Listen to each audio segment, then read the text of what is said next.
Bismillahirrahmanirrahim. Alhamdulillahirabbil alamin. Arrahmanirrahim. Maliki yaumiddin. Iyyaka na'budu wa iyyaka nasta'in. Ihdinas siratal mustaqim. Shiratal ladzina an'amta 'alaihim ghairil maghdubi 'alaihim waladdallin. Amin ya rabbal alamin. Alhamdulillah. Bersyukur kehadrat Allah Subhanahu wa taala atas limpah kurnia, taufik dan hidayah Allah. Dapat lagi kita menyambung pengajian pada malam ini pada membicarakan ilmu tauhid fardu ain pada menghuraikan kitab Hidayatus Salikin fi Suluki Maslakil Muttaqin. Semoga duduknya kita dalam majlis ilmu pada malam ini qabul di sisi Allah sebagai suatu amal soleh yang menjadi saham di akhirat nanti insya-Allah. Maka kita menyambung lagi pembacaan kitab Hidayatus Salikin pada selesai sifat 20, masuk pada sifat mustahil. Sifat mustahil ni dia tidak nyatakan satu-satu, tapi kita tumpu pada syarah Tuan Guru masa mensyarahkan kitab ni. Kitab yang pakai kitab Jawi lama, halaman 19. Halaman 19, baris ketiga dari atas. Ada pun situ. Cuba. Halaman 19, baris ketiga dari atas.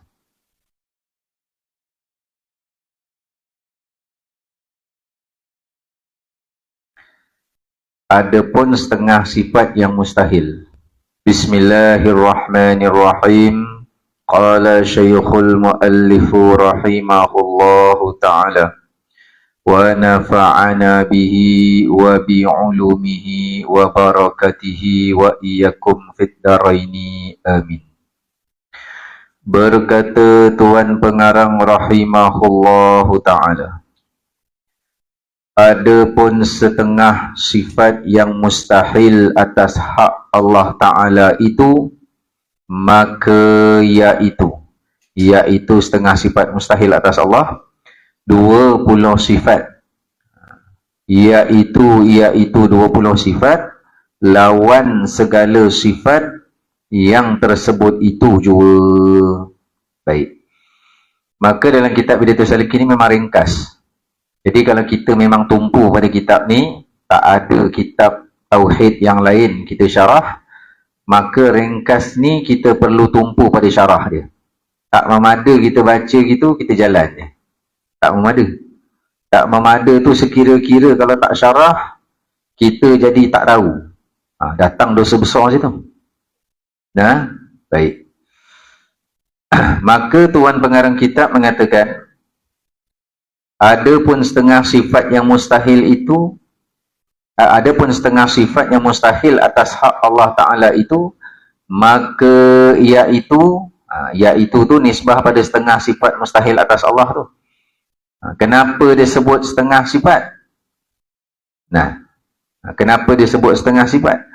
Kerana setengah tu dengan maksud sebahagian.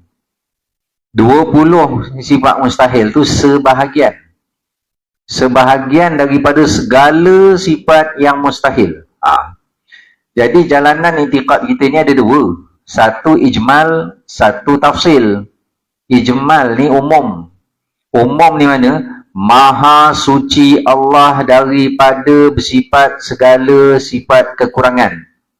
Itu ijmal. Wajib pegang situ. Wajib berpegang. Maha suci Allah daripada segala sifat kurang. Itu ijmal. Dah tafsil, tafsil 20 maha suci Allah daripada 20 sifat yang mustahil. Jadi tafsil ni dia ada jumlah sifat, iaitu 20. Sama dengan sifat wajib. Sifat wajib tu kalau ambil pada ijmal, pada umum, Allah bersifat dengan segala sifat kesempurnaan. Itu ijmal. Ijmal ni umum lah. Segala. Jangan kata Allah 20 sifat je. Salah. Allah bukan 20 sifat je. Allah bersifat dengan segala sifat maha sempurna. Kalau bahasa Arab dia, Allah bersifat dengan segala sifat kamalat. Nah, itu ijmal, umum. Kemudian sifat wajib tu ambil yang tafsil pula. Tafsil apa? Terperinci. Mana 20? Mana datang 20 tu? Quran. Situ. Tak nak ambil 20, nak yang ijmal aja. Berdosa besar. Kerana dalam Quran sebut 20. Wujud sampai mutakaliman tu. Nah, jadi kalau kata sifat Allah 20 je, salah. Kerana kita wajib berpegang Allah bersifat dengan segala sifat maha sempurna. Tak terkira, tak terhingga. Nah, tak ada had. Bersifat dengan segala. Ada had, segala tu tak ada. Allah bersifat dengan segala sifat kamalat, segala sifat maha sempurna. Itu jalan ijmal. Wajib berpegang. Iman. Yang kedua tafsil, terperinci. Mana? Allah bersifat dengan 20 sifat yang sempurna. 20 tu datang di mana? Quran. Itu wujud sampai kalam tu, sampai mutakaliman. Itu yang sifat wajib. Yang sifat mustahil, dah 20 wajib, mustahilnya 20 jugalah. Kan berlawan situ. Nah, wajib yang bersetentang dengan mustahil. Nah, maka tentang sifat mustahil, dia mengatakan 20 juga sahaja. Ya, dia kata, salah lah. Kerana secara ijmal, maha suci Allah daripada bersifat segala sifat kurang dan cacat. Segala, tu tak ada had tu. Maha suci Allah daripada segala sifat kurang. Itu satu. Itu ijmal. Dan tafsil, maha suci Allah daripada bersifat dengan 20 sifat mustahil. Nah, 20 sifat mustahil tu berlawan dengan 20 yang disebut dalam Quran. Jadi ada 4 pegangan lah. Nah, sifat wajib secara umum ijmal, sifat wajib secara terperinci tafsil. Sifat mustahil secara umum ijmal, sifat mustahil secara terperinci tafsil. Nah, sifat wajib pun ada yang umum, ada yang terperinci, sifat mustahil pun begitu. Sebab ada yang ngajar ni, dia salahnya jauh. Dia betul pada sebahagian dan salah pada sebahagian. Mana? Ada ustaz ngajar, dia kata Allah ni memang 20 sifat je. Salah situ. Maha sempurna Allah nak letak mana? Dia menghadkan. Itu salah. Itu yang puak-puak sesat ni menyesatkan Asy'ariyah ni. Puak-puak sesat menyesatkan Ahlussunnah. Kerana Ahlussunnah kata Allah bersifat 20 je. Itu salah ustaz-ustaz tu lah. Bukan 20 je. 20 tu atas jalan tafsil, terperinci. Mana datang terperinci tu? Quran. Tambah juga dengan hadis. Dan kalau secara umum, tak ada had. Segala sifat maha sempurna. Itu sifat Allah. Ada pula yang tak pegang 20. Tak ada 20-20 ni. Allah bersifat dengan maha sempurna. Dia pegang situ je. Yang 20 tu dia tolak. Dia tak pegang. Berdosa besar. Jadi tak boleh pegang salah satu. Kena pegang dua-dua. Segala sifat maha sempurna Allah kena pegang. Allah bersifat dengan 20 sifat yang wajib bagi Allah kena pegang. Segala sifat maha kurang, maha cacat tu, segala sifat tu Allah maha suci. Tu kena pegang. Dan Allah maha suci daripada 20 sifat mustahil, lawan daripada yang wajib tu. Tu pun kena pegang. Nah, ijmal kena pegang, tafsil pun kena pegang. Ijmal umum, tafsil terperinci. Nah, baik. Maka dekat sini dia sebut secara umum, adapun setengah sifat yang mustahil atas hak Allah Ta'ala itu, dia sebut secara tafsil sini. Dia sebut secara tafsil, adapun setengah. Setengah ni ijmal. Adapun setengah ni ijmal. Iaitu lawan segala sifat yang tersebut itu 20. Itu tafsil. Faham tak saya sebut ijmal dengan tafsil ni? Ijmal umum. Tak ada had, tak ada sempadan, tak ada terhingga. Itu ijmal umum. Segala sifat maha sempurna itu Allah, dan segala sifat kurang cacat tu maha suci Allah. Itu ijmal. Tafsil dia ada had. dia ada hingga. Mana? 20. 20 sifat wajib, itu nyata sebut dalam nas Quran, dan 20 sifat mustahil, itu yang berlawan dengan yang wajib. Maka kat kitab ni kata, ada pun setengah sifat. Jadi setengah tu, iaitu dengan maksud sebahagian daripada keseluruhan. Sebahagian daripada keseluruhan yang tak terhingga. Sifat sempurna Allah pun tak terhingga. Sifat yang Allah maha suci daripada kurang tu pun tak terhingga.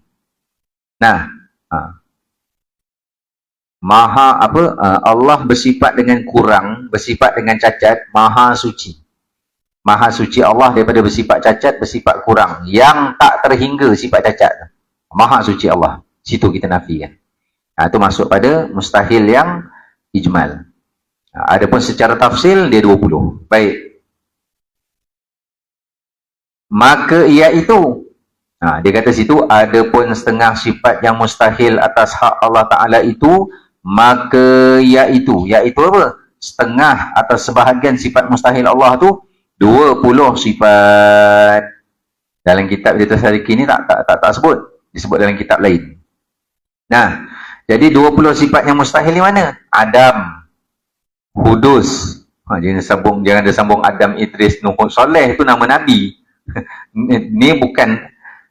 Ini bukan alif ni, Adam. Nabi Adam tu alif hamzah. Nabi Adam. Ni Adam sini ni ain, Adam. Dengan maksud tiada.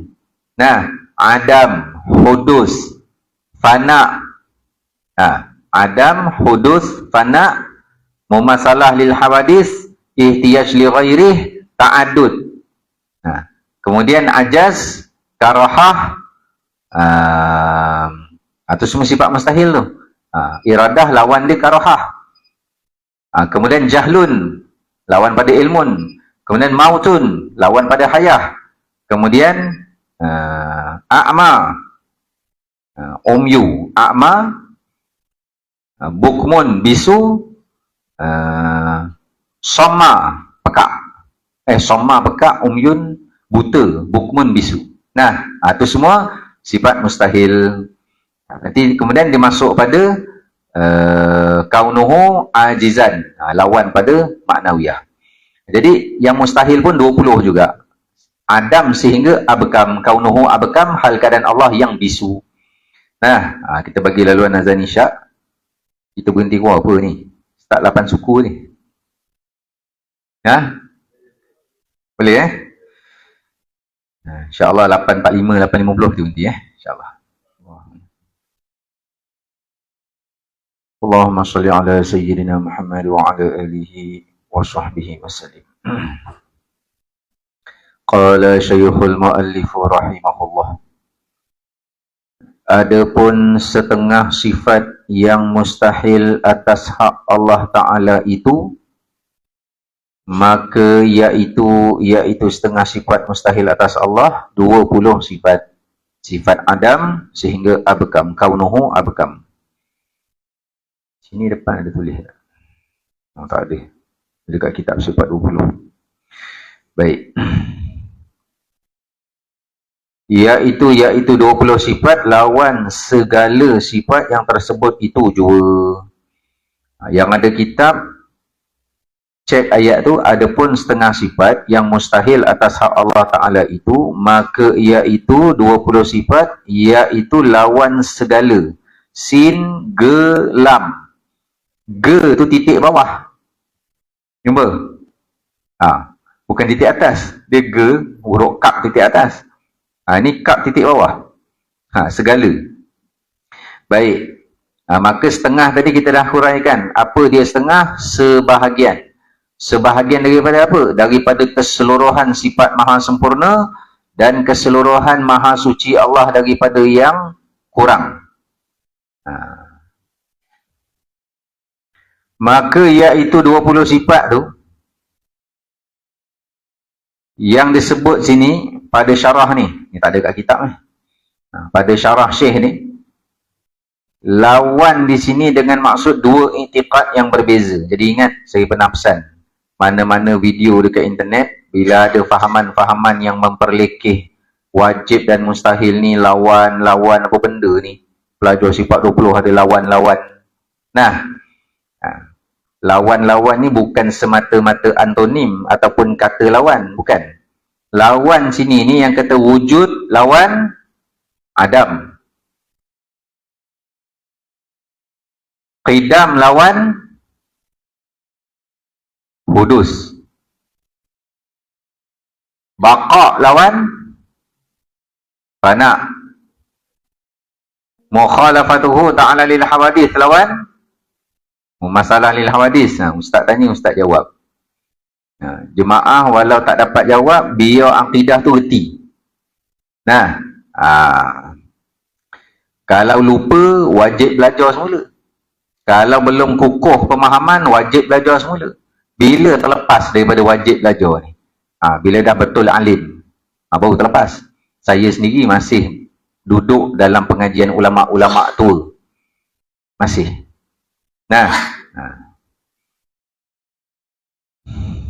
Maka 20 sifat yang berlawan tadi tu, katalah kita ambil satu sifat, wujud lawan Adam, ringkas je.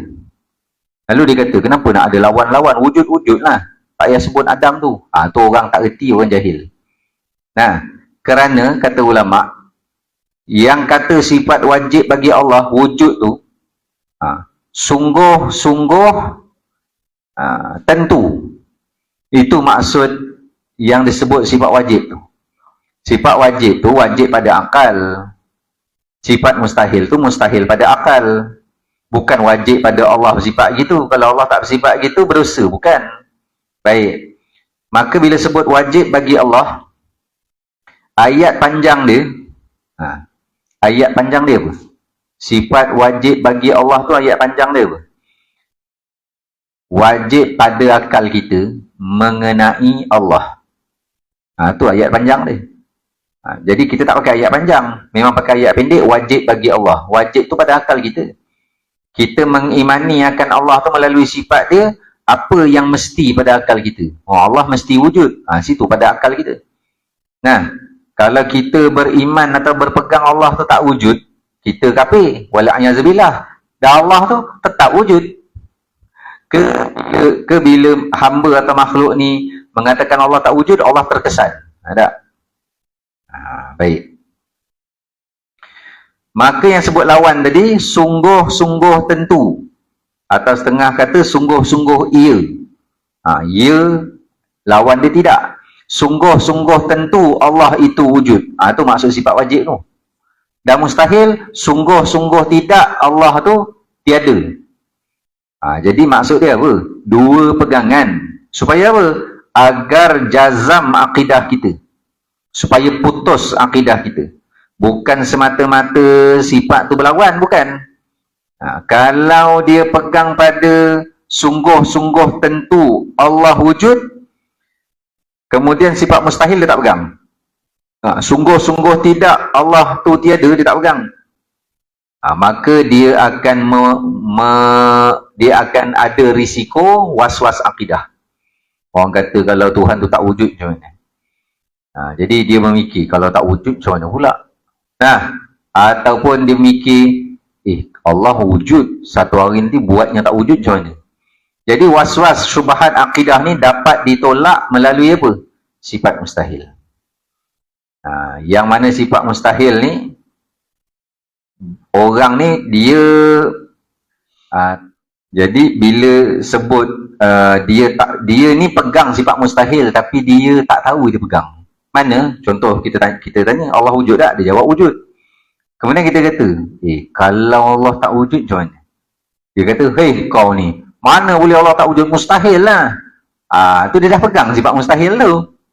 Dia dah berpegang lah tu. Mustahil Allah tak wujud. Kau kan Tuhan tu. Dia dah pegang lah tu pada sifat mustahil. Cuma kita menerangkan, kalau tak pegang sifat mustahil tu, bila datang syubhat akidah, fitnah akidah, dia boleh jadi was-was, dia boleh jadi ragu dengan i'tiqad dia. Kalau Allah tak wujud macam mana? Ya ke? Allah kan wujud. Kalau tak wujud, dia duk mikir tu. Kalau dia pegang sifat mustahil, dia tolak mentah-mentah dah. Dia tak mikir lah. Nah, ke tuan-tuan nak fikir kalau Allah tak wujud? Benda mustahil tak payah fikir, tolak mentah-mentah. Nah, kalau qidam tu, Allah tu sedia wujud. Kalau ada yang, kalau sebut ada yang mencipta Allah, dia akan tolak. Tapi kalau sebut, kalau Allah yang mencipta diri dia, macam mana? Nak jawab apa? Allah sedia wujud. Ya ke sedia? Bukan Allah mencipta diri dia dengan kuasa dia, maha kuasa kudrah dia tu, Allah cipta diri Allah, gitu. Dah. Dia jadi mikir, ya Allah cipta diri Allah ke? Nak kata Tuhan lain memang tak ada cipta Allah. Allah cipta diri sendiri. Nah, maka qidam ternafi Allah ada mula. Ternafi Allah mencipta diri dia, tak ada. Habis apa? Tak ada permulaan, tak ada pencipta. Itulah qidam. Nah, sedia wujud, sedia kuasa, sedia kehendak, sedia berilmu, sedia hidup. Nah, kita sedia hidup. Tak, masa Allah bagi nyawa baru kita hidup. Masa Allah tiup roh baru kita hidup. Nah, Allah sedia hidup, bukan sedia wujud je. Itu qidam. Qidam pada qudrah, qidam pada wujud, qidam pada iradah, sedia berkehendak. Situ. Jadi nak ceritanya, antara sifat wajib dan sifat mustahil ni, sifat wajib tu sungguh-sungguh tentu, sifat mustahil tu sungguh-sungguh tidak. Dua i'tiqad wajib berpegang supaya terhindar daripada syubhat akidah dan kukuh jazam pegangan iman kita. Itu tentang sifat Allah. Allah bersifat qudrah. Kalau Allah lemah je ni, orang yang pegang sifat mustahil dia kata apa? Mana boleh Tuhan lemah? Itu dia pegang sifat mustahil lah. Kalau tak pegang sifat mustahil tu, Allah lemah macam mana? Allah lemah boleh kot, tapi lemah di kalangan Tuhan lah. Di kalangan hamba tak, gitu. Di kalangan Tuhan-Tuhan berhala ni semua ni, Allah yang paling maha kuasa. Begitu. Jadi Allah ni sama-sama sekumpulan yang berhala-berhala tu. Jangan. Ataupun sifat Rasul. Rasul ni bersifat sidik, benar. Kalau berdusta macam mana? Rasul berdusta. Boleh kot, cuma kita tak tahu lah. Pegang sifat mustahil mana? Iaitu sidik, lawan dia kazib, bohong, dusta, penipu. Atau mustahil. Mustahil mana ni? Mustahil adat ke mustahil akal? Mustahil adat ke mustahil akal? Mustahil Rasul berdusta. Ni kalau soalan ni tak dapat jawab ni, tutup kitab, minggu depan ulang dari mula. Saya tanya satu je. Rasul berdusta, mustahil akal ke mustahil adat ni? Sebab apa? Kalau tak reti beza mustahil adat dengan mustahil akal, akidah tak lepas lagi tu. Kerana hukum akal dan hukum adat ni memelihara akidah. Tu nak tanya, mustahil adat ke mustahil akal? Rasul berdusta. Jawabnya mustahil akal. Kalau mustahil adat, itu mustahil pada kebiasaan. Contoh, satu budak dekat Taman Sentosa ni nama dia Reza. Dia memang tak pernah bohong. Tak pernah. Memang satu taman-taman sebelah, kampung sebelah pun kata budak ni memang jujur. Reza ni tak pernah bohong. Ada sekali tu dia bohong. Sekali tu dia berbohong. Orang pun kata mustahil Reza ni bohong. Dia tak pernah bohong. Mustahil dia bohong. Mustahil apa tu? Mustahil adat. Kerana adatnya Reza tu tak bohong. Maksud adat sini, akal boleh terima Reza bohong dan tak bohong. Reza bohong, akal boleh terima. Reza tak bohong, akal boleh terima. Dua-dua boleh terima. Jadi mustahil situ adat. Mustahil pada kebiasaan. Contoh kita katalah, ambil kain kering, kain basah jangan, kain kering. Campak ke api, terbakar. Itu adat dia. Tiba-tiba campak kain kering dalam api, kain tu tak terbakar. Mustahil adat. Dan mustahil akal ni berkenaan sifat ketuhanan. berkenaan sifat kerasulan tu baru masuk pada mustahil akal. Allah tak wujud, mustahil akal. Ke Allah wujud tu adat je? Allah ni biasanya dia wujud, jaranglah dia tak wujud gitu. Macam lalu akidah kita. Tu kata kena faham hukum akal tu. Yang mana wajib, yang mana mustahil, yang mana harus. Nah, hukum adat ada 4 je. Nah. Jadi bila kata Rasul berdusta, mustahil akal. Tak boleh terima dia akal. Jadi orang awam yang tak belajar hukum akal, yang tak belajar hukum adat, dia akan menyangka, dia akan berpegang apa? Hukum adat tu hukum akal.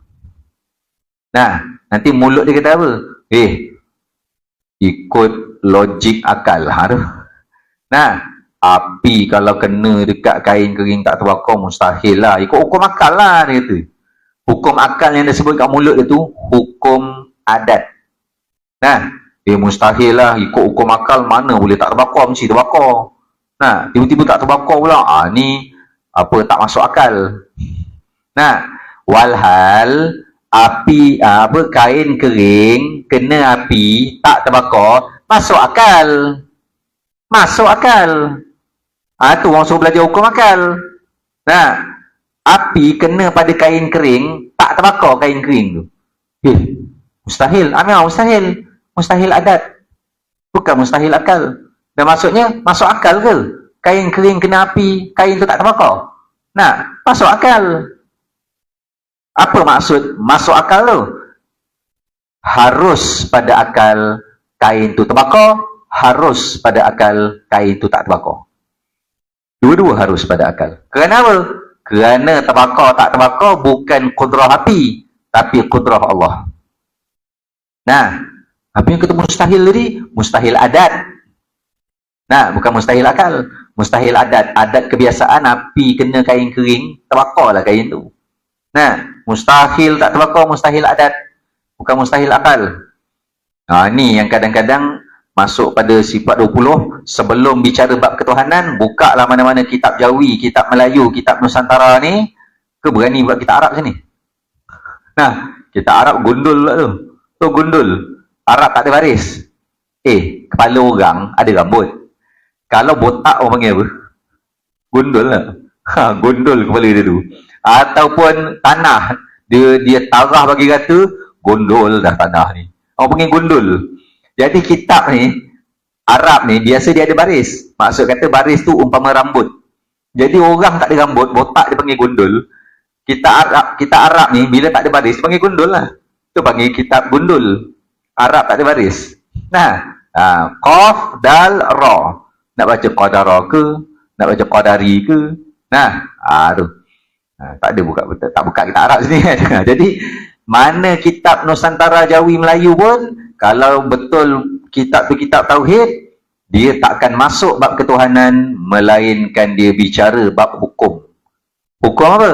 Hukum akal, hukum adat dan hukum syarak. Hukum syarak simple ada 5. Kalau kita perinci dalam sikit ada 10. Nah, hukum syarak yang wada'i dan hukum syarak yang taklifi. 5 taklifi, 5 wada'i. 5 taklifi hukum syarak mana? Wajib, haram, wajib, haram, harus, makruh, sunat. Tu taklifi. Wada'i, sah, batal, sebab, manik, penghalang, dan syarat. 5. Syarat, sebab, manik ni penghalang, sah, batal. Nah, jadi kalau semayang wajib. Apa syarat wajib? Islam, baligh, berakal, suci haid dan nifas, baru wajib semayang. Nah, dan kalau syarat tu syarat wajib, kalau syarat sah, tu syarat tu hukum wada'i, hukum syarak ada 10. Selain wajib, sunat, harus, makruh, haram, dia ada hukum syarak yang nama syarat. Syarat apa? Syarat wajib dan syarat sah. Apa syarat sah semayang? Antaranya menghadap kiblat, antaranya menutup aurah, antaranya suci hadas kecil, antaranya suci hadas besar. Itu syarat. Wada'i yang kedua, sebab. Apa sebab haram? Apa sebab wajib? Nah, sebab wajib dia semayang, dah baligh. Nah, begitulah. Sabab, syarat, sabab, manik. Manik ni penghalang. Kenapa orang perempuan jadi tak wajib semayang? Bahkan haram semayang. Dihalang semayang. Kerana ada manik, penghalang. Bukan mani. Mani tu air. Manik, penghalang. Apa penghalang semayang? Haid dan nifas. Haid dan nifas bantai semayang juga. Berdosa. Ustaz, akak warak. Akak darah pun akak semayang juga. Akak kerja pahala, Ustaz. Akak takut pada Allah, Ustaz. Darah pun akak semayang. Itu nama berani dengan Allah, bukan takut.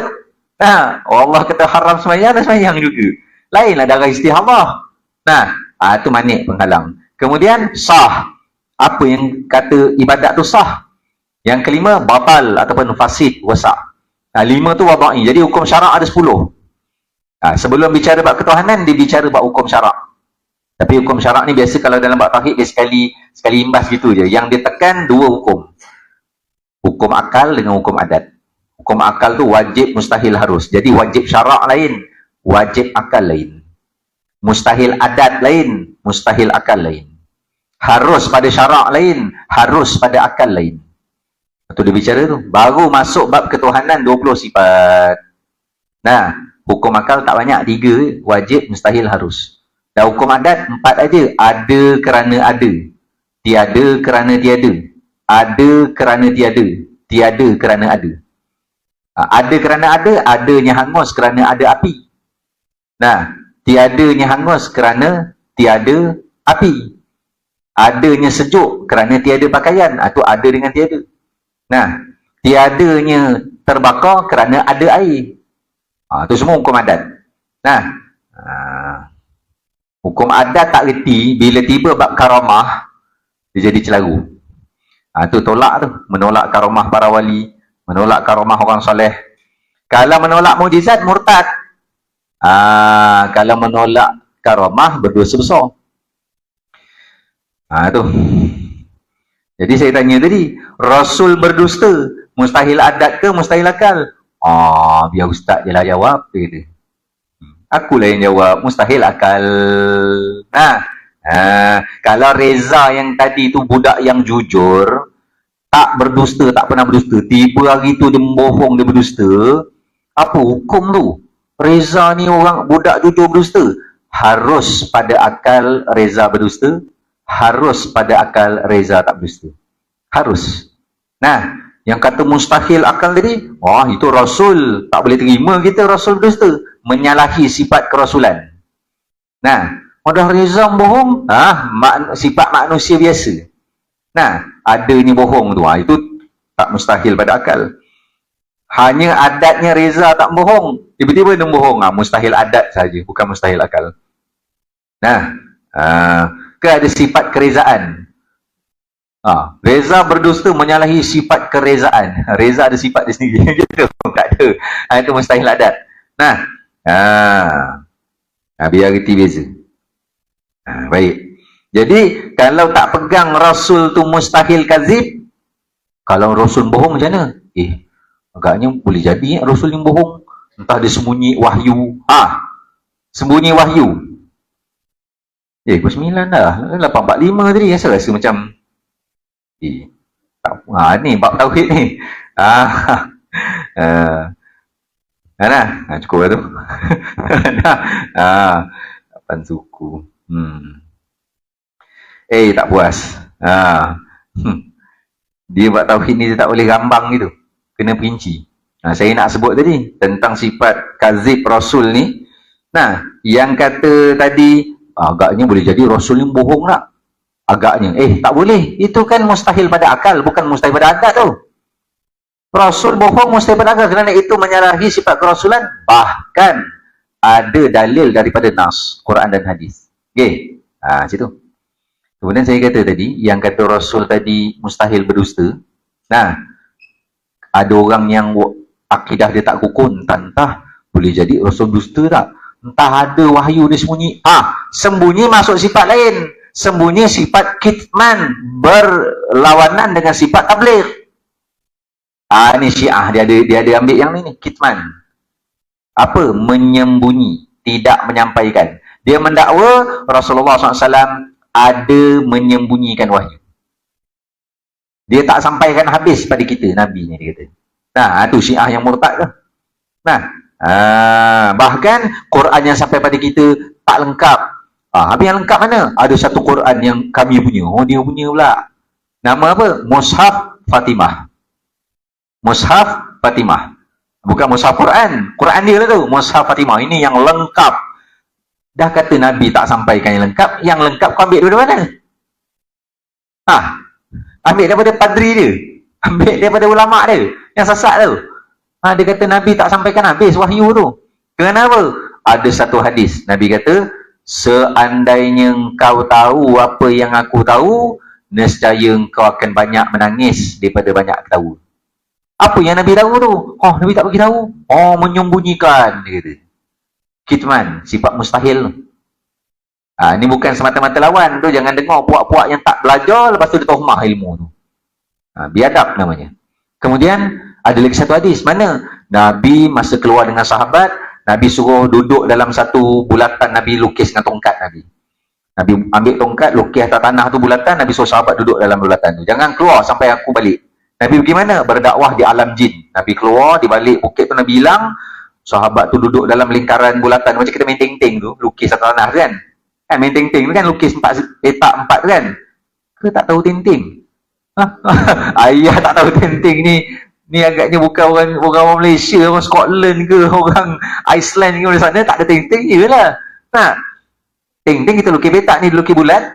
Sahabat duduk lah. Jadi sepanjang Nabi berdakwah di alam jin, sahabat ni duduk, dalam riwayat tu menceritakan bahawa sahabat ni dengar macam-macam bunyi.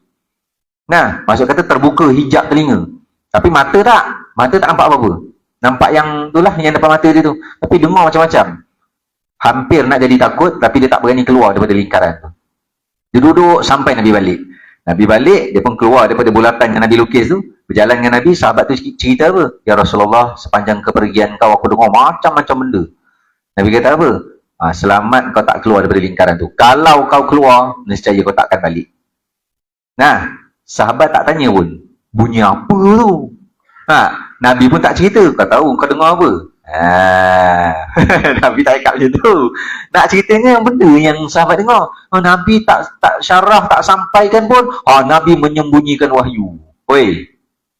Ni woi ni bukan orang kat sini nak woi ni. Woi orang sesat tu. Kau dengar sini baik-baik. Yang dikatakan tabligh tu, sifat wajib bagi Rasul tu, mesti pada akal kita Rasul tu bersifat menyampaikan. Dia menyampaikan apa?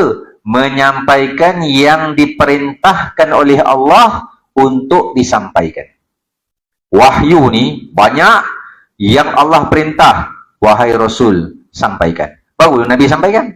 Yang mana Allah tak perintah sampaikan, Nabi tak sampaikan. Maka sifat tabligh itu atas apa yang Allah perintah untuk sampaikan. Yang mana Nabi tak sampaikan, yang Allah tak perintah suruh sampaikan, itu bukan dakwaan kitman. Rasul kan wajib menyampaikan wahyu pada umat. Nabi wahyu tu untuk diri dia. Allah tak perintah suruh sampaikan pada umat. Untuk diri dia. Jadi Rasul ni dia juga Nabi.